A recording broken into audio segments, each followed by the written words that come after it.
नमस्कार, नाम राकेश कुमार, आप सभी का स्वागत है कुमार राकेश प्ले पे। दोस्तों कैसे हैं आप सभी? आशा उम्मीद आप सभी अच्छे होंगे, मस्त होंगे, स्वस्थ होंगे। दोस्तों कंप्लीटली अब हम रिव्यू करने वाले हैं इस वीडियो में सीसीआरएस एग्जामिनेशन 2025 जिसमें आपकी 25/11/2025 यानी 25 नवंबर की जो फर्स्ट शिफ्ट का जो एग्ज़ाम है, जिसमें आपकी एमटीएस का एग्ज़ाम कंडक्ट हुआ है, उसको लेकर कंप्लीटली आपको एक रिव्यू देने वाला हूँ और साथ ही में आपके नेक्स्ट एग्ज़ाम्स के लिए आपकी इंपॉर्टेंट जो चीज़ें हैं, उनको लेकर भी डिस्कस करेंगे। क्या कुछ लेवल रहा है? नेगेटिव मार्किंग का जो मैं आपको बता दूँ कि आपके जैसे एग्ज़ाम है तो वहाँ पे आपकी नेगेटिव मार्किंग इंस्ट्रक्शन में बता रहा है तो उसको लेकर भी डिस्कस करेंगे। हालाँकि मैं आपको बता दूँ एग्ज़ाम लेवल, अटेंडेंस इन सब चीज़ों को डिस्कस करेंगे। सबसे पहले बता दूँ चैनल को सब्सक्राइब कर लीजिए। आपके हर एक एग्ज़ाम, हर एक शिफ्ट को अपन इसी टाइप से एनालिसिस करते हुए चलेंगे। सबसे पहले वीडियो को लाइक ज़रूर कर दीजिए अगर आपका नेक्स्ट एग्ज़ाम है या फिर आपका एग्ज़ाम हो चुका है, क्योंकि नेक्स्ट सारी चीज़ों को अपन डिस्कस करेंगे ही सेफ स्कोर वगैरह को लेकर।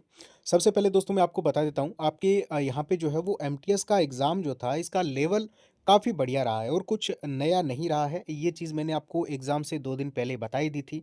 जो टॉपिक्स मैंने आपको पहली जो वीडियो है जिसमें बताया है, जिसका लिंक मैं डिस्क्रिप्शन में दे रहा हूँ, उन्हीं टॉपिक से जितने-जितने क्वेश्चन बताए लगभग उसी टाइप के क्वेश्चन्स आए हैं, उसी लेवल के क्वेश्चन्स आए हैं।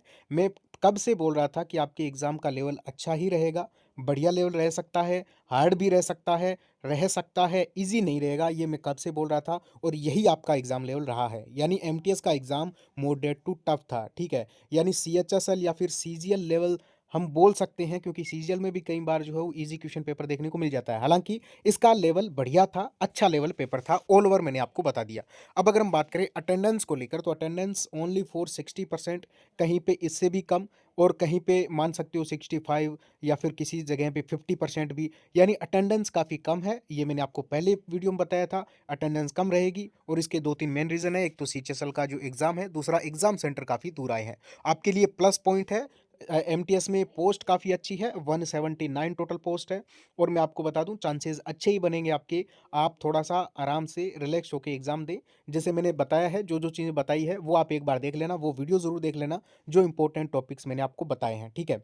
अब अगर हम बात करें तो सिलेबस के अकॉर्डिंग आपका कंप्लीट पेपर हुआ है, लेकिन सिलेबस में आपके कंप्यूटर दिया गया था, लेकिन कंप्यूटर से कोई भी क्वेश्चंस नहीं पूछे गए हैं, ठीक है? यानी कंप्यूटर से एक आध क्वेश्चन पूछा गया, हालाँकि कंप्यूटर ये तो आपके जीएस में ही कवर हो गया, तो कुल मिला के स्पेशल कंप्यूटर से कोई भी सवाल नहीं पूछा गया, तो आगे की शिफ्ट में थोड़ा-सा आप ध्यान रख सकते हो। आगे किन-किन चीज़ों पे आपको जो है ध्यान देना है, वो चीज़ हम थोड़ा-सा यहाँ पे जो है वो देख लेते हैं। तो इंग्लिश का लेवल जो है वो सीएचएसएल लेवल हम बोल सकते हैं, यानी इंग्लिश मॉडरेट थी। अगर हम एक चीज़ को छोड़ दें, जो कि आपकी रीडिंग कॉम्प्रिहेंशन, ठीक है? यानी आपके जो पेसेज दिया गया था वो हार्ड था, ठीक है? यानी उसमें से आपको जो आंसर देने थे वो आपके कॉम्प्रिहेंशन हार्ड थी, बाकी आपके narration, voice, synonym, antonym, fill in the blanks, error, vocab, adjective, pronouns, ये आपके आर्टिकल, ये सारे आपके पूछे गए, ठीक है? कुछ आपके इंपॉर्टेंट टॉपिक मैंने आपको बता दिए हैं। तो इंग्लिश आपके मॉडरेट आ रही है, ठीक है? यानी आपको टेंशन नहीं लेनी है और साथ ही मैं आपको बता दूँ रीज़निंग की बात करें तो रीज़निंग आपके जो है वो मॉडरेट टू टफ हम कहेंगे, क्योंकि टाइम टेकिंग आपको सवाल दिए गए थे। चाहे ब्लड रिलेशन के आपको जो 3 क्वेश्चन देखने को मिले थे, चाहे आपके इसमें जो है वो सीटिंग अरेंजमेंट के जो क्वेश्चंस थे, ये सब टाइम टेकिंग थे और इस अकॉर्डिंग मेरे according reasoning moderate to tough रही है, जिसमें आपके डायरेक्शन सेंस के क्वेश्चन, नंबर सीरीज़ के, अल्फ़ाबेट सीरीज़ के, सिलोगिज़्म के, ये सारे सवाल, इन सब टॉपिक से आपको जो है 2-2 सवाल आपको देखने को मिले ही मिले हैं, ठीक है? और साथ ही में बता दूँ कोडिंग, डिकोडिंग जिसमें नंबर, लेटर दोनों इम्पोर्टेंट है नेक्स्ट शिफ्ट के लिए। और आपको मैं बता दूं वो वीडियो देख लेना जिसमें जो जो टॉपिक मैंने आपको बताए हैं, ठीक है? मैथ्स की बात करें तो मैथ्स इजी टू मॉडरेट थी, ठीक है? यानी मैथ्स सीधा शब्दों में बोलूं तो इजी थी, ठीक है? तो इजी मैथ्स थी जिसमें डायरेक्टली आपको देखिए कुछ सवाल कैलकुलेटिव भी थे, वो नहीं है कि सभी के लिए इजी थी। वैसे देखा जाए तो मॉडरेट मैथ थी जिसमें आपके प्रॉफिट लॉस के दो तीन तीन क्वेश्चन थे, परसेंटेज के 2 क्वेश्चन थे और साथ में टाइम, स्पीड, डिस्टेंस के आपको जो 2 क्वेश्चन देखने को मिले, एसआई के 3, सीआई के 2, डाटा आपको जो है वो देकर फिर उसमें से आपके सवाल पूछे गए थे, तो वो आपके 4 सवाल थे, बोर्ड मार्क्स के 4 थे, मेंसुरेशन का 1 ही सवाल था। बाकी मैंने इंपॉर्टेंट टॉपिक्स आपको बताए हैं, वो पढ़ लेना, वो सारे टॉपिक आपके पूछे जाएँगे, ठीक है?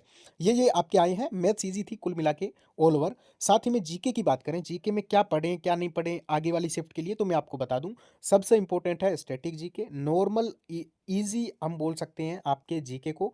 हालाँकि जीके सबकी मजबूत नहीं होती, तो मैं इस पार्ट को आपके मॉडरेट लेके चलता हूँ, ठीक है? यानी इस पेपर में 2 सब्जेक्ट आपके मॉडरेट आए हैं और 2 सब्जेक्ट आपके जो है वो हम बोल सकते हैं मॉडरेट टू हार्ड, ठीक है? तो ऑल ओवर पेपर आपका मॉडरेट टू हार्ड गया है और इसका मेन रीज़न ये है कि यहाँ पे आपके कुछ सवाल जो है कैलकुलेटिव, कुछ सवाल आपके जो है वो इतने ईज़ी नहीं थे, हालाँकि थोड़ा-सा टाइम टेकिंग थे हम कह सकते हैं, ठीक है? उस अकॉर्डिंग आपको बता रहा हूँ। यहाँ पे स्टैटिक जीके इम्पोर्टेंट है, जैसे सबसे जो लंबी बॉर्डर है, बड़ी बॉर्डर है वो इंडिया की किससे लगती है? पॉलिटी के सवाल थे, साथ ही में साइंस के अच्छे सवाल थे, यानी साइंस के बायो से आपके जो है वो 2-3 सवाल यहाँ से पूछे गए हैं और साथ ही में अगर हम बात करें फुल फॉर्म थी नीति और पैन की, पीएन यानी पैन कार्ड की और नीति की। साथ ही में अगर हम बात करें जापान और इंडिया के बीच में जो स्पेस मिशन है, 100% नेक्स्ट किसी भी शिफ्ट का आप पढ़ रहे एग्ज़ाम है, मैं बता दूँ स्पेस मिशन से आपके क्वेश्चन बनेगा, 100% बनेगा, ये आप ध्यान रखें। और साथ ही में आपको बता दूँ आपके इसमें पूछा गया था जापान और इंडिया के बीच में जो स्पेस मिशन है, ठीक है? जो चंद्रयान को लेकर आपके जो इससे रिलेटेड जो आपका स्पेस मिशन है और साथ में क्योटो प्रोटोकॉल और साथ में वियना कन्वेंशन किससे रिलेटेड है? नॉन बैंकिंग एटीएम का कलर कैसे होता है? मतलब ये आपको ईज़ी लग रहे होंगे, लेकिन ये सवाल हर किसी को आते भी नहीं है, ठीक है? ज़्यादा हम पढ़ते भी नहीं है इतना। साथ ही में ह्यूमन आपके बेस्ड जो मिशन है, स्पेस मिशन है, इससे रिलेटेड क्वेश्चन था। स्पोर्ट्स से रिलेटेड आपके क्वेश्चन 100% आएगा, ठीक है? जिसमें अवार्ड्स हैं और साथ ही में अपॉइंटमेंट्स आप पढ़ लेना, स्पेस मिशन पढ़ लेना, कमीशंस जो इम्पोर्टेंट आयोग है वो पढ़ लेना, ठीक है? यहाँ से आपको क्वेश्चन देखने को मिलेगा और पक्का मिलेगा। अब एक बार नेगेटिव मार्किंग की बात कर लेते हैं, तो यहाँ पे आपके इंस्ट्रक्शन में बता रहे हैं कि भई 0.25 नेगेटिव मार्किंग दी गई है। लेकिन आप ध्यान दोगे कि नोटिफ़िकेशन में सबसे इम्पोर्टेंट होता है नोटिफ़िकेशन। नोटिफ़िकेशन में ऐसा क्यों लिखा कि एमटीएस को छोड़कर सभी बाकी सभी में 0.25 नेगेटिव मार्किंग है। या तो नोटिफ़िकेशन में मत देते ये चीज़। अगर नोटिफ़िकेशन में आपने नहीं बोला है तो फिर नेगेटिव मार्किंग नहीं है और एक बार इसको थोड़ा-सा वहाँ पे भी फ़ाई कर लेना, ठीक है?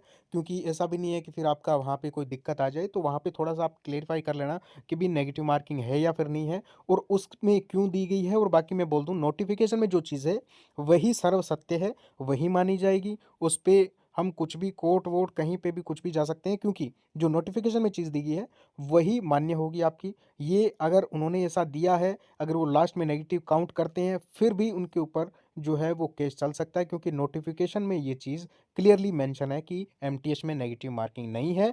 तो बाकी एग्ज़ाम का लेवल आपका ठीक है, अच्छा रहा है। कट ऑफ की बात करें, कट ऑफ आपकी ठीक-ठाक ही रहेगी। एक बार थोड़ा-सा और एनालिसिस कर लें सारी शिफ्ट का, उसके बाद में हम सेफ स्कोर बताएँगे। चैनल को सब्सक्राइब कर लीजिए। ओके, थैंक यू, नमस्कार।